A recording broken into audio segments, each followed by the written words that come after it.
Shalom, je m'appelle Samuel. Je vous salue selon l'heure à laquelle vous regardez cette vidéo.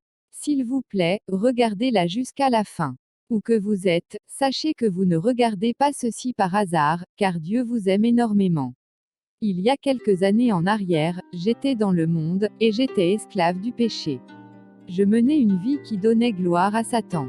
Je fumais la cigarette et la drogue, je forniquais avec des filles inconnues, des femmes, je buvais, je vivais dans la trahison, dans le mensonge, la convoitise, etc. Je me faisais des tresses de femmes sur la tête, et je discutais les places avec les femmes dans les salons de coiffure destinés aux femmes. Je portais des boucles d'oreilles que je changeais comme le font les filles, je connaissais même le nom de plusieurs produits de dépigmentation parce que j'en achetais pour changer la couleur de ma peau.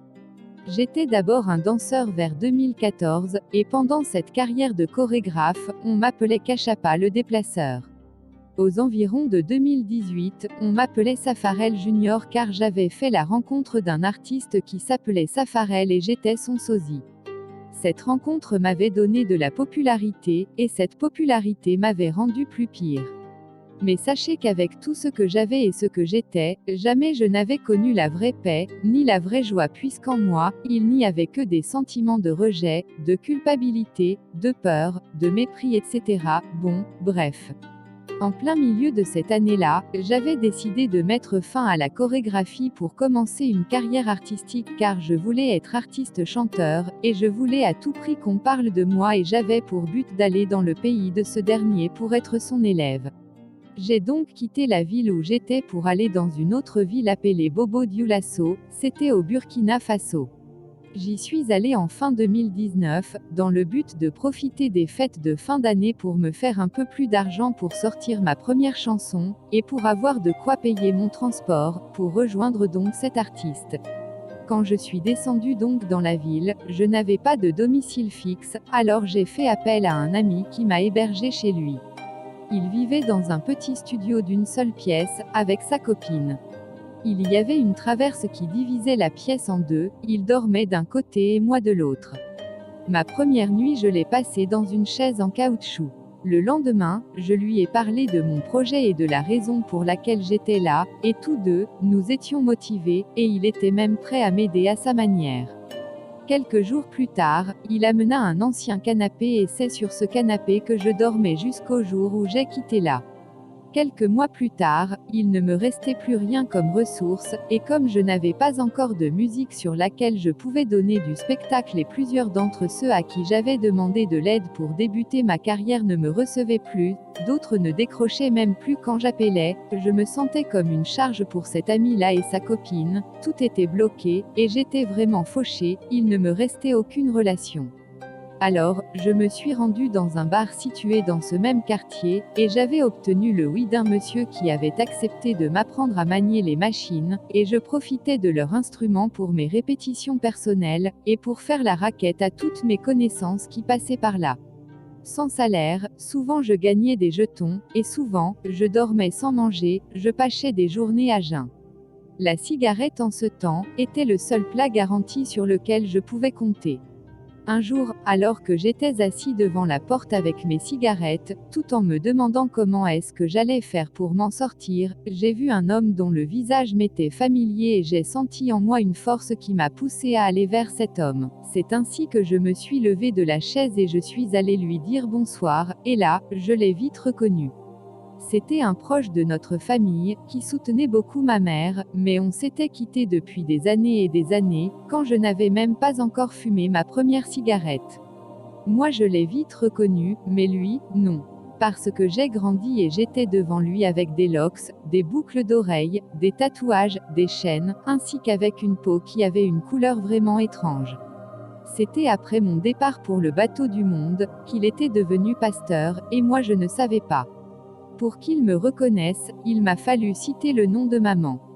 Et dès que j'ai fait ça, j'ai senti un grand bouleversement, et des regards pleins de compassion dans l'atmosphère. C'était juste à la fin d'un culte, il m'a présenté lui-même à quelques personnes en leur disant c'est le fils de Christine. Aussitôt, les faits et gestes de ces personnes m'ont beaucoup touché, et je me sentais aimée malgré le fait que j'étais le seul être bizarre dans la cour. Je me sentais gênée et donc je voulais partir. C'est là qu'on a eu un petit échange, et je lui ai dit que j'étais dans le même quartier et que je repasserais les voir prochainement.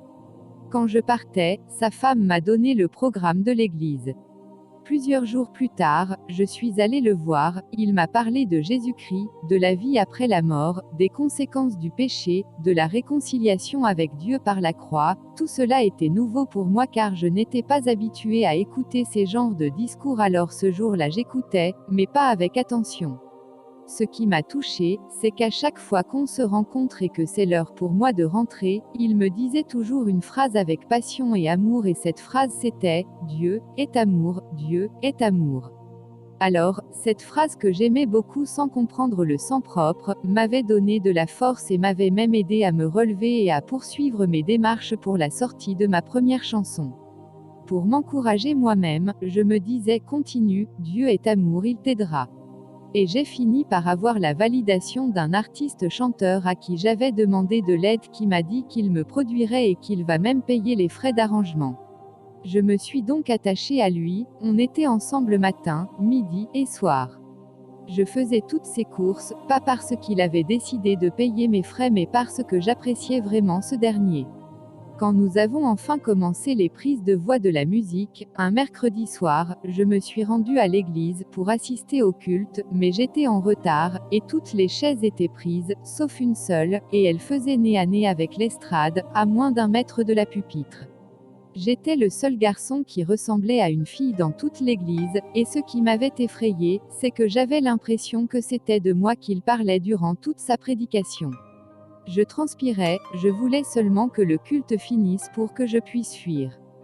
Dans ma tête, il y avait 2 voix qui résonnaient en même temps, l'une me disait « Cet endroit n'est pas pour des gens comme toi, c'est pas ici ta place, si tu restes ici, ton rêve tombera à l'eau, tu devrais te raser la tête, changer de look, et si tu fais ça, les gens vont se moquer de toi. » Tandis que l'autre voix, elle, était posée, tranquille, et douce et me disait « Dieu est amour ».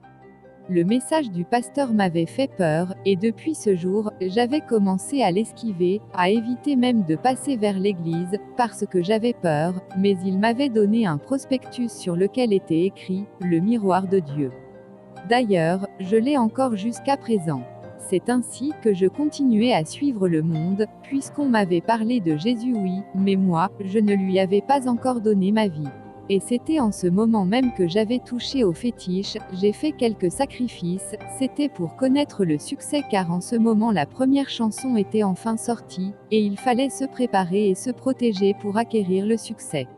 Et comme j'étais ignorant, perdu, je pensais que le fétiche était la bonne porte pour ça. Mais à chaque fois qu'on y allait, puisqu'on était 2, moi j'entendais dans mon cœur, Dieu est amour, le salaire du péché c'est la mort. Mais mon cœur était endurci et je me sentais triste. Quand le son est sorti, j'avais des spectacles à rendre presque tous les jours, mais c'était sans cachet fixe car, il fallait passer par le stade de la promotion, donc je donnais du spectacle gratuit, parfois dans de grands événements, mais je ne bénéficiais rien. Ça aussi c'était dur, parce qu'à chaque fois il fallait être présentable sur scène et comme je n'avais pas d'argent, je me suis endettée pour avoir quelques vêtements. En ce moment, il y avait une fille très âgée avec qui je sortais clandestinement, et c'est elle qui m'emmenait parfois au restaurant, parce que j'avais plus trop le temps à aller faire les raquettes dans le bar dont je bossais, à cause de ma promo. Environ 2 mois après, presque toutes les boîtes de nuit, bars, maquis et autres de la ville, m'avaient déjà vu en spectacle et il fallait maintenant attendre qu'ils m'appellent maintenant sur cachet pour que je puisse venir livrer des spectacles, ce qui n'arrivait pas, malgré les nombreux tours chez les féticheurs. Alors entre l'ami chez lequel je vivais et moi, il n'y avait plus de complicité, ni même d'harmonie et tout avait complètement changé entre nous, moi je me sentais comme une charge pour eux, et souvent je me disais que je les empêchais de profiter de leur amour, et je sentais qu'à un moment donné, eux aussi ne se sentaient plus à l'aise en ma présence, et moi je me sentais très gênée. À 2 reprises, ils se sont disputés à mon sujet, et le sujet de leur dispute était que, ce dernier me soupçonnait, et pensait que sa chérie et moi sortions ensemble. Cela a été affirmé pendant qu'ils étaient en pleine dispute, alors je suis restée inactive pendant quelques secondes parce que cette parole m'avait complètement choquée et m'avait laissé sans mots.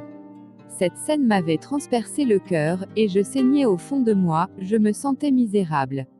Dans cette atmosphère, un matin alors que je me rendais dans un coin habituel où j'avais l'habitude de m'acheter à manger, j'ai vu l'homme de Dieu devant la porte du temple, et comme on s'était déjà vu, j'ai décidé d'aller lui dire bonjour. Il m'a invité à prendre place et quand on s'est assis, il a commencé à me parler de la consolation du Saint-Esprit, de l'amour de Dieu, du sacrifice de Jésus-Christ pour ma vie, et, là encore, c'était comme s'il était au courant de tout ce que je vivais en secret et il m'a dit ceci. Jésus t'aime, il a formé des projets de paix et de bonheur pour ta vie, il veut que tu viennes à lui tel que tu es car lui seul a le pouvoir de te transformer, n'aie pas peur, n'aie pas honte de toi-même, car c'est de ton cœur qu'il a besoin, laisse qu'il entre en toi et tout changera dans ta vie. Pendant qu'il parlait, je fondais en larmes, j'avais la tête baissée et j'avais même pas de force pour la relever. Et après avoir lu quelques passages bibliques qui parlaient du pardon, du rachat et de l'amour de Dieu, il m'a posé cette question. Veux-tu donner ta vie à Jésus-Christ? Avec le visage rempli de larmes, j'ai dit oui, je le veux. Au même moment, mes larmes ont cessé, je me suis sentie fortifiée, déchargée, et je pouvais même sentir à nouveau une joie subtile, qui se formait au-dedans de moi. Donc il a prié pour moi, et il m'a dit, tu es réconcilié avec Dieu, et maintenant, il faut que tu te débarrasses de tous ces gadgets-là. Alors, je me suis dépouillée de mes bagues, chaînes, boucles d'oreilles, etc. Il m'a demandé s'il pouvait les jeter au WC, et j'ai dit oui. Je continuais les virées nocturnes, car j'avais pas encore la force pour lutter contre les choses auxquelles je faisais face, telles que le sexe, la cigarette, la masturbation. Un matin, alors que j'étais couché sur le canapé comme d'habitude, une autre dispute a déclenché entre eux, et c'est là qu'il m'a dit, de prendre mes affaires, et de partir. C'était sa décision et il ne m'a pas laissé d'autre choix que de faire ce qu'il avait demandé. Heureusement, pour moi, cette fois-ci, je savais que j'étais devenu ami de celui qui n'abandonne jamais, son nom c'est Jésus, et je savais qu'il était là à mes côtés. Je dormais, alors dans ce bar, où j'étais disc jocker. À un moment donné, le personnel de cette bar aussi, m'avait interdit l'accès à la boîte, j'ai dormi 2 fois sur la terrasse du bar, et au final, j'étais obligé de quitter définitivement ce quartier.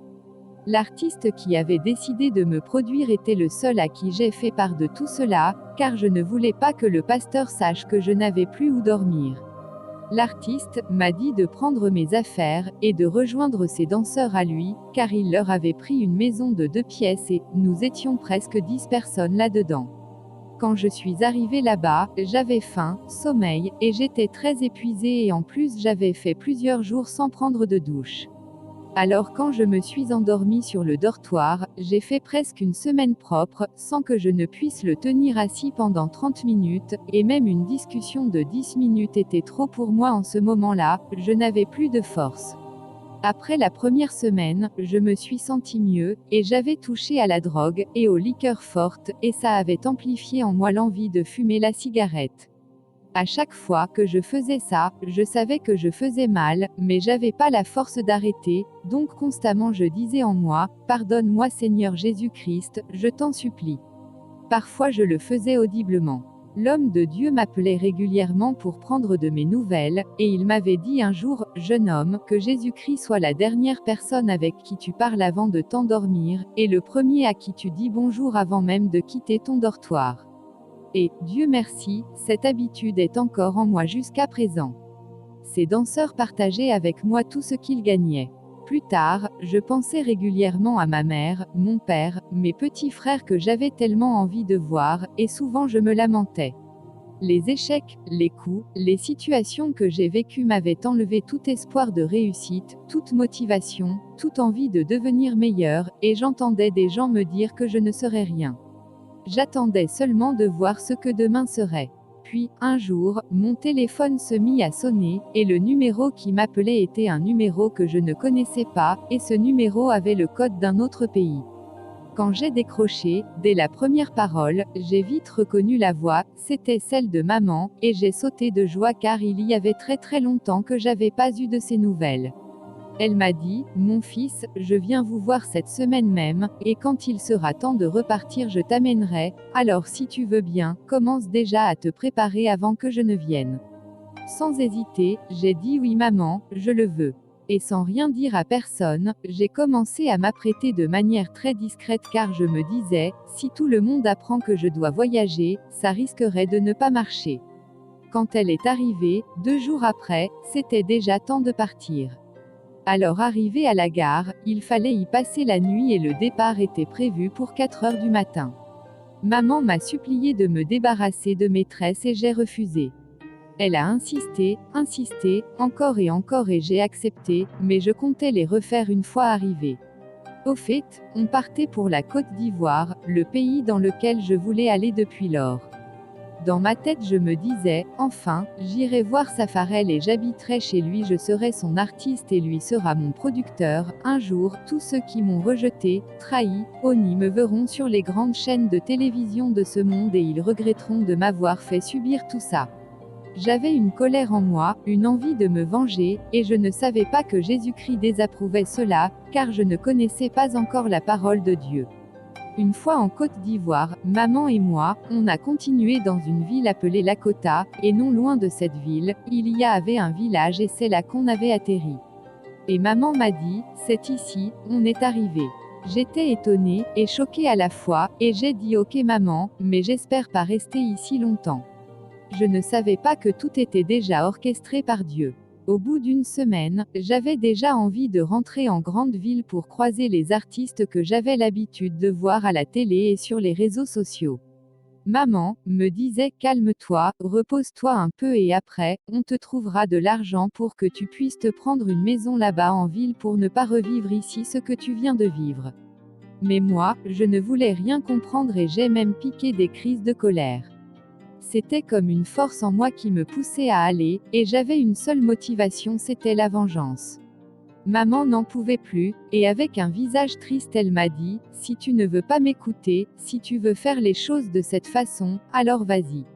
On était en pleine semaine et j'avais décidé de partir dès le début de la semaine suivante, car j'avais déjà contacté le manager de l'artiste.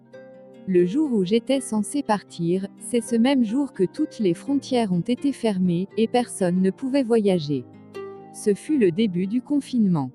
Et comme personne ne pouvait bouger de chez lui, je suis donc restée et je me suis mis à me préparer, en composant des chansons en attendant les réouvertures des frontières. Tous les soirs, avant de dormir, maman disait venez on va prier, et on priait. Mais moi, je n'aimais pas la prière et je me sentais bizarre quand il fallait prier. C'était comme ça tous les soirs. Un jour, j'ai pris une Bible et je suis entrée dans ma chambre et je me suis cachée pour la lire car ça me gênait, le fait de lire la Bible devant les gens. Ma première séance fut dans les livres des Proverbes et je l'ai lu aux environs de 22 heures jusqu'à 4 heures du matin sans m'en rendre compte. Les versets, les paroles, les conseils, les exhortations de ce livre m'ont vraiment touchée et je me suis mis à écrire certains passages sur mes plus belles photos, que je publiais ensuite sur les réseaux sociaux. Plus les jours passaient, et plus j'avais envie de lire les proverbes. Et c'est là que, quand je lisais tard dans la nuit, la peur me saisissait, des pensées horribles passaient en boucle dans ma tête et même parfois dans ma chambre, je sentais des présences, mais je sentais intensément au-dedans de moi une grande certitude que j'étais protégée par Jésus et que rien n'allait m'arriver. Je ne me rappelle plus comment, mais j'étais tombée sur un passage dans la Bible et c'était, Ésaïe 54, le verset 17. Et chaque fois que je citais ce passage, je me sentais en sécurité et plus fort que ce qui me faisait peur.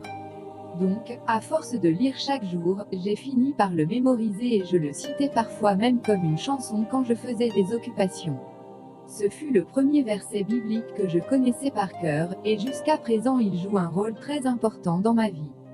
J'ai commencé à aimer la parole de Dieu et ça m'a donné la force pour arrêter de fumer, pour mettre fin à toutes ces habitudes nuisibles qui m'accablaient. Après, je me sentais bien quand j'allais à l'église, j'ai commencé à jeûner avec maman tous les lundis et vendredis, j'avais réussi à accepter mon prénom, Samuel. J'ai eu la force pour effacer certains contacts, j'ai eu la force de mettre fin à certaines relations, même celle de Safarel, car j'avais renoncé à la décision que j'avais prise bien avant le début du confinement. Depuis le jour où j'ai atterri en Côte d'Ivoire jusqu'à l'heure où je vous parle, je ne suis sortie avec aucune fille, je n'ai touché ni à drogue, ni à l'alcool, et même j'ai refusé à une invitation pour aller chanter dans un maquis. Ce n'est pas par mes efforts, ni ceux d'une personne quelconque, mais c'est seulement par la grâce de Jésus-Christ. Il a guéri mon cœur, je ne ressens plus ces sentiments de frustration, de colère, de vengeance et j'ai même envoyé un message de paix à chacune de ces personnes dont je voulais me venger à l'époque. Car l'amour et le salut de Dieu a triomphé dans ma vie. J'écoutais des prédicateurs tous les jours, sans oublier ma mère qui ne cesse de me soutenir car elle est aussi pasteur, ainsi que le pasteur principal de l'église dans laquelle je suis fidèle, et je remarque qu'au fur et à mesure, je me rapproche de Jésus car il me guide par le Saint-Esprit, il me dit tout le temps, tu es mon fils, je t'ai aimé avant même que tu ne sois formé dans le ventre de ta mère. Il me montre à chaque instant son amour, et quand il m'arrive de fauter, je me répands, et il me pardonne. Aujourd'hui, je suis fière d'être l'épouse de Jésus-Christ, il est le sujet de toutes mes joies. Je me sens vraiment comme une nouvelle personne sur cette terre, et cela confirme la véracité de ce passage biblique qui dit, dans 2 Corinthiens chapitre 5, le verset 17. Si quelqu'un est en Christ, il est une nouvelle créature. Les choses anciennes sont passées, voici toutes choses sont devenues nouvelles. Je n'ai plus besoin d'un quelconque sacrifice car le sang de Jésus-Christ parle plus que celui de tous les animaux et hommes de la terre réunis. Je vis dans le monde, mais je ne suis plus de ce monde, je suis un citoyen céleste en pèlerinage sur la terre. Contrairement à mes anciennes ambitions, aujourd'hui, mon seul et unique but c'est de révéler Jésus-Christ au monde afin que tous ceux qui sont encore dans les prisons du monde puissent être sauvés, car Jésus-Christ revient bientôt. Quelle que soit ta vie, que tu sois homosexuel, lesbienne, tueur, voleur, raciste, arnaqueur, prostituée, que tu aies avorté, que tu aies été complice de la mort de quelqu'un, que tu sois sur un lit d'hôpital, en prison ou addict de la drogue et de l'alcool, sache que Jésus-Christ t'aime fort. Oui, il t'aime et tu as de la valeur à ses yeux et son but, c'est de te sauver et tirer ton âme du feu de l'enfer. Car il est écrit dans Marc chapitre 2, le verset 17, ce que Jésus ayant entendu, il leur dit, ce ne sont pas ceux qui se portent bien qui ont besoin de médecins, mais les malades. Je ne suis pas venu appeler des justes, mais des pécheurs. Alors peu importe la laideur de ton péché, peu importe ton histoire, peu importe comment les gens te pointent du doigt, sache que le sacrifice a été fait à la croix pour que tu ne demeures plus esclave du péché, mais pour que tu aies plutôt l'immense grâce imméritée d'être pardonné et appelé enfant du Créateur de la terre et du ciel. La vraie vie c'est en Christ qu'elle se trouve car n'est suivie d'aucun chagrin. Voici un résumé de ma rencontre avec Jésus, je t'en dirai plus prochainement si Dieu veut, mais pour le moment, fais le choix de donner ta vie à Jésus-Christ maintenant, car demain peut être trop tard pour toi. Partage ce témoignage avec une sœur, un frère, un parent, un ami et même à un inconnu car en faisant ça, tu sauves des âmes. Que Dieu te bénisse abondamment au nom de Jésus-Christ de Nazareth.